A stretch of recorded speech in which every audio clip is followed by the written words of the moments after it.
Las dislipidemias familiares. Las dislipidemias o hiperlipidemias son trastornos en los lípidos de la sangre caracterizados por un aumento de los niveles de colesterol e incrementos de las concentraciones de triglicéridos. Acompañan a diversas alteraciones como la diabetes mellitus tipo 2, la gota, el alcoholismo, la insuficiencia renal crónica, el hipotiroidismo, el síndrome metabólico y el empleo de algunos fármacos.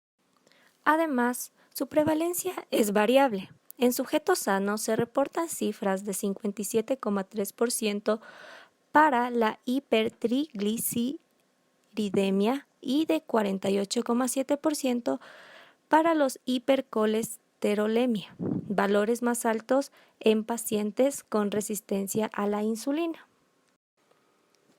En cuanto a la patogenia, aquí cualquier alteración, ya sea en el transporte exógeno de lípidos, es decir, del intestino hacia el torrente sanguíneo, también en el transporte endógeno, es decir, el metabolismo hepático, y el transporte inverso, que habla de los lípidos que previamente se encuentran en el torrente sanguíneo y su transformación. Cualquier alteración en cualquiera de las tres aumenta el riesgo de la formación de la placa aterosclerótica y aumentará el riesgo del riesgo cardiovascular. Bueno, ahora, ¿cómo se clasifican las dislipidemias? Estas se clasifican dado a su etiología y su patrón bioquímico, y en la etiología se dividirá en primaria y secundaria. En cuanto a la clasificación etiológica, en la primaria tendría las condiciones de hipercolesterolemia familiar, hiperlipidemia familiar, hipercolesterolinemia,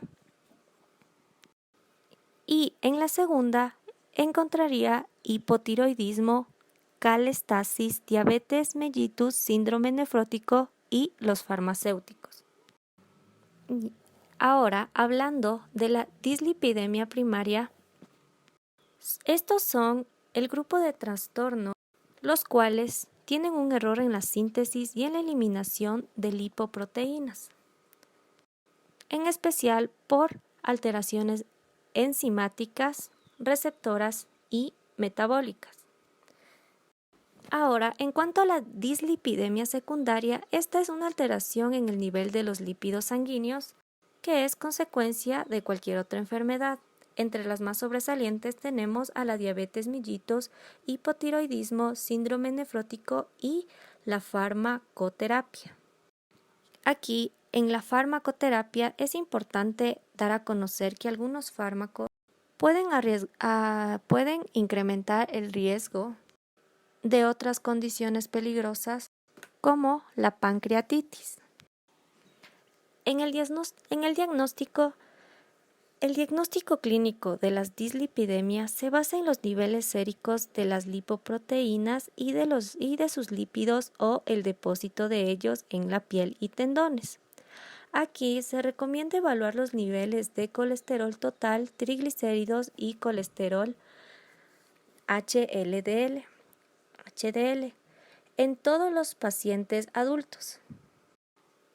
En relación con los límites de la normalidad de los lípidos, se ha considerado su evaluación con base en riesgo cardiovascular. Como pueden observar en el cuadro, ahí están los valores normales de los mismos, en donde en el colesterol HDL se consideran niveles bajos de colesterol HDL cuando estos se encuentran por debajo de 40 miligramos sobre decilitro. No obstante, se recomienda usar el juicio clínico en los sujetos que tienen como único factor de riesgo cardiovascular una concentración de colesterol HDL entre 35 y 40 miligramos sobre decilitro, o en las mujeres que tengan otros factores de riesgo cardiovasculares cuyo colesterol HDL se encuentre entre 40 y 46. Ahora, hay que tomar en cuenta en si existe o no el tamizaje en las dislipidemias.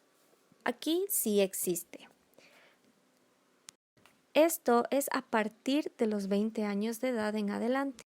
Y en pacientes que no presentan factores de riesgo se tendría que pedir un perfil de lípidos que incluye colesterol total, HDL, LDL y colesterol no HDL. Cabe recalcar que si la evaluación es normal, esta se repetiría en 5 años. Y, de ser el contrario, si encontramos una evaluación anormal, se investigaría la causa y se la trataría. El día de hoy presentaremos hiperlipidemias y dislipidemias. Vamos a empezar con las hiperlipidemias. ¿Qué son las hiperlipidemias? Estas son patologías que se presentan en el organismo cuya principal sintomatología es la elevación de los lípidos o de las lipoproteínas corporales, incluyendo triglicéridos y colesterol. Se pueden tener de manera intrínseca o extrínseca. En la manera intrínseca tenemos las que son las hiperlipidemias primarias o familiares. Estas tienen 3 características. Primero, es de factor genético heredado. Segundo, más de un individuo en la familia lo tiene, lo presenta. Y tercero, no se cura. Aquí tenemos después la clasificación según Fredrickson de las hiperlipidemias primarias. El hombre lo que hizo fue clasificarlas según su fenotipo, los efectos que tienen en el triglicérido y colesterol total y qué lipoproteína aumentan.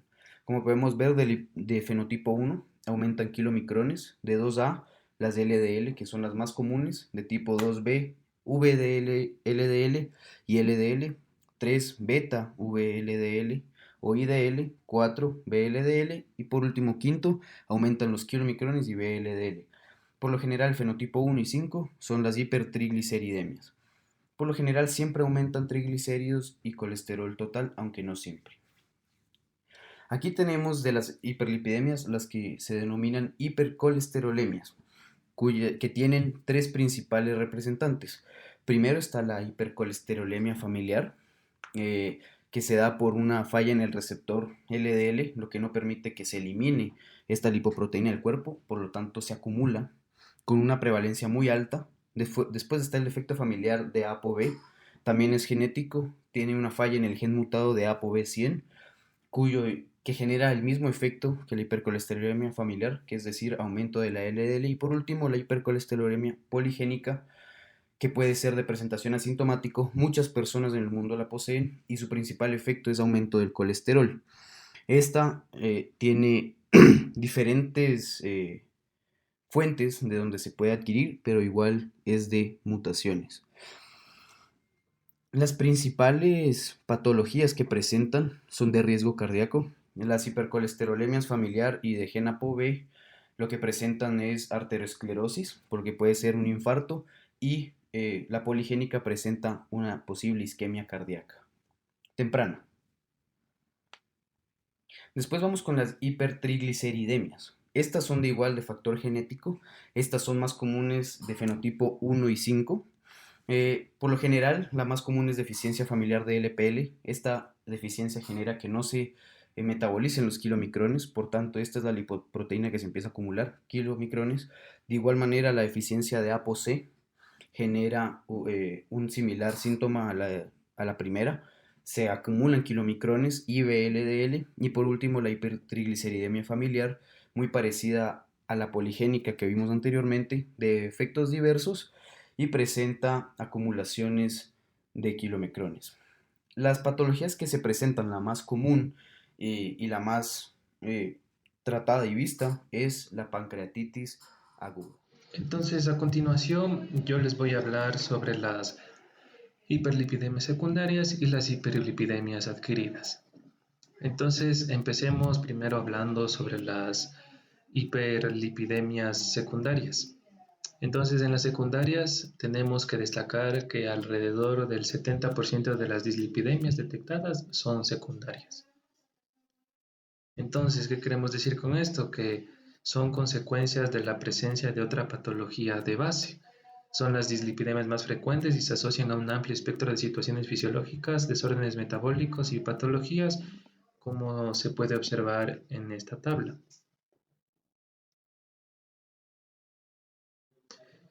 También se debe al uso de ciertas drogas como corticoides, betabloqueantes, diuréticos, antirretrovirales y el consumo de alcohol o tabaco.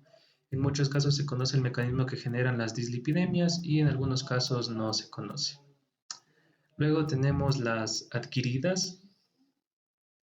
Estas dislipidemias adquiridas van a ser producidas por situaciones que derivan de hábitos incorporados por el paciente, como podemos ver en la tabla, con una dieta con exceso de grasas saturadas, hidratos de carbono, alcohol, sobrepeso, inactividad física o el tabaquismo. Entonces, estas dislipidemias adquiridas y secundarias pueden corregirse parcial o totalmente eliminando o controlando el factor causante.